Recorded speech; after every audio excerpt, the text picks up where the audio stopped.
రాజ్నాథ్ సింగ్ గారు మన రక్షణ శాఖ మంత్రి గారిని కలిసి బయటకు వచ్చేసి పత్రికా విలేకరులతో మాట్లాడడం జరిగింది. మాటల్లో వారు ఏమన్నారంటే, గత 10 సంవత్సరాల్లో కేసీఆర్ గారు ముఖ్యమంత్రిగా సైనిక్ స్కూల్ గురించి వెళ్ళి అడగలేదు అని చెప్పి మాట్లాడారు. తర్వాత రక్షణ శాఖ కింద ఉన్నటువంటి భూములు రాష్ట్ర ప్రభుత్వానికి మార్పు గురించి ఏదో 2 విషయాలు రక్షణ శాఖ మంత్రి రాజ్నాథ్ సింగ్ గారితో మాట్లాడినట్టు కూడా చెప్పడం జరిగింది. ఇప్పుడు ప్రపంచంలో మనకందరికీ తెలుసు, గోబెల్స్ ప్రచారం అంటారు. హిట్లరు జర్మనీని పరిపాలిస్తున్నప్పుడు ఆయనకు మంత్రి ఉండే గోబెల్స్ అని. ఆయన ఇక్కడ గెలిచినాము, అక్కడ గెలిచినాము, అక్కడికి మన సైన్యాలు పోయినాయి, ఇక్కడ సైన్యాలు పోయినాయి, ఈ దేశానికి అభిరించినాము, ఆ దేశానికి అభిరించామని చెప్పి రోజు రేడియోలో వార్తలు చెప్పేది. చెప్తే హిట్లర్ అడిగిండు, ఏందా ఇవన్నీ మనం ఎక్కడ గెలవలేదు, ఎక్కడ పోలేదు, ఇవన్నీ ఎందుకు చెప్తున్నామంటే, 10 సార్లు అబద్ధం ఆడితే 100 సార్లు అబద్ధం ఆడితే నిజం అనుకుంటారు ప్రజలు, నీకు తెలియదు అని చెప్పి హిట్లర్నే దబాయిస్తాడు గోబెల్స్. ఆయనే సూత్రాన్ని పాటిస్తున్నాడు ఇప్పుడు రేవంత్ రెడ్డి గారు. ఇప్పుడు ముఖ్యమంత్రి స్థానంలో ఉన్నారు కదా రేవంత్ రెడ్డి గారు. మీరే ఒకసారి ఎక్కడో అన్నారు, ఈ వినోద్ కుమారు ఈ సైనిక్ స్కూల్ గురించి వెళ్ళి లేఖలు రాసిండు, ఆయన ముఖ్యమంత్రి పట్టించుకోకపోతే నేను బీకిండు అన్నట్టు ఏదో అట్లాంటి మాట ఏదో మాట్లాడాడు నా మీదనే. ఇవాళ అసలు కేసీఆర్ అడగలేదని అన్నారు. ఇప్పుడు ప్రభుత్వాలు, ముఖ్యమంత్రులు, మంత్రులు, ఎమ్మెల్యేలు, ఎంపీలు మారుతారు, కానీ ప్రభుత్వం అనేది ఎల్లప్పుడూ కొనసాగుతుంది.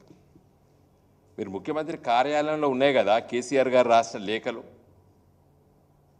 10ల సంఖ్యలో ఉన్నాయి.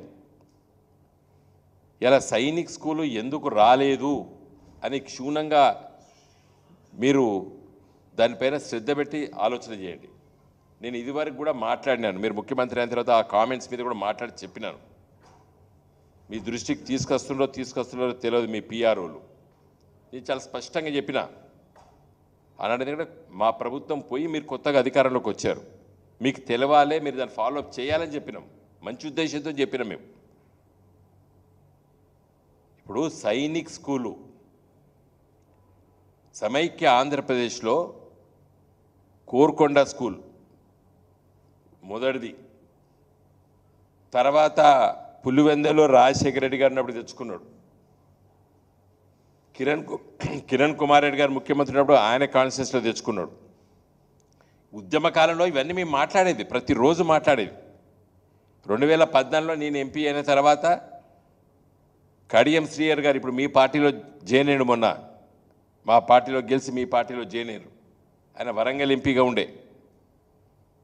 జితేందర్ రెడ్డి గారు మా ఫ్లోర్ లీడర్, మొన్న బీజేపీకి రాజీనామా చేసి మీ పార్టీలో జాయిన్ అయ్యారు. వారు మహబూబ్ నగర్ ఎంపీగా ఉండే. మేము అందరము, ఇంకా చాలామంది మా మిగతా మిత్రులు, సుమను, మిగతా మిత్రులు అందరం కలిసి, విశ్వేశ్వర రెడ్డి గారు, వీళ్ళందరం కలిసి తిరుగుదాం. శాంక్షన్ చేసినారు, వరంగల్లో పెట్టాలని చెప్పి ఆలోచన వచ్చింది. అప్పుడు మనోహర్ పారికర్ గారు ఉండే రక్షణ శాఖ మంత్రి. వారి దగ్గరికి వెళ్తే వారు ఏమన్నారు, ఒక రాష్ట్రానికి ఒక సైనిక్ స్కూల్ ఇచ్చినాం మనము, రాష్ట్ర విభజన జరిగి ఒక కొత్త రాష్ట్రం ఏర్పడితే మళ్ళీ వాళ్ళు అడుగుతున్నారు మీలాగా,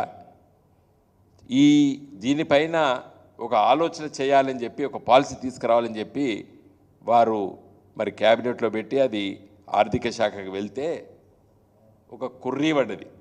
అది ఏంటంటే, ఇక నుండి సైనిక్ స్కూలు రక్షణ శాఖ నడుపది.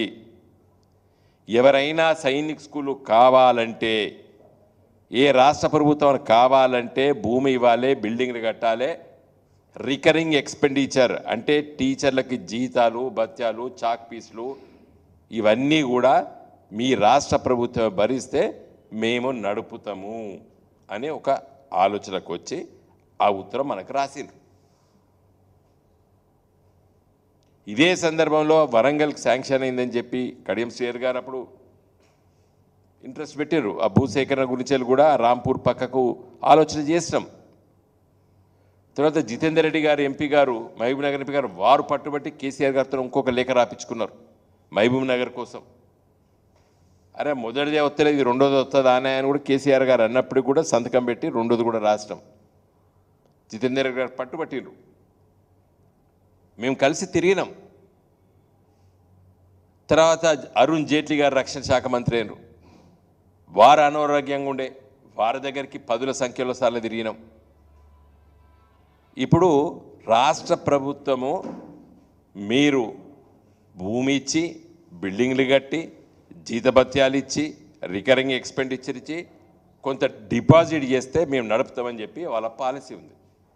ఇంకొకటి ఏం చెప్పినరు, ఎవరైనా ప్రైవేట్ సెక్టార్లో కూడా రాష్ట్ర ప్రభుత్వం అవసరం లేదు. ఇప్పుడు సైనిక్ స్కూళ్ళకి ఎవరైనా ప్రైవేట్ సెక్టార్ కూడా ముందుకొచ్చి ఇంతకుముందు చెప్పిన విషయాలన్నీ జరిపితే మేము నడుపుతామని చెప్పి కూడా ఎలా రక్షణ శాఖ, డిఫెన్స్ మినిస్ట్రీ చెప్తున్నది. ఇవి రెండు పాలసీస్ వచ్చినాయి ఇప్పుడు కొత్తగా. మా మీద నిందలేందంటే రేవంత్ రెడ్డి గారు, నువ్వు పోయినావు, కలిసినా, సైనిక్ స్కూల్ కోసం అడిగినాము, కొంచెం నీకేమైనా ఉదరభావం ఉంటే పోయిన ప్రభుత్వం కూడా కష్టపడ్డది, అది అక్కడ ఆగింది, దాన్ని కూడా కొనసాగిస్తున్నది చెప్పు. పోలా చెప్పకున్నా, ఇష్టం లేకున్నా నేను అడిగొచ్చానని చెప్పాలి. కానీ కేసీఆర్ 10 ఏళ్ళ కంచెం అడగలేదు, నేను అడిగినాను ఎట్లా చెప్తావా రేవంత్ రెడ్డి గారు?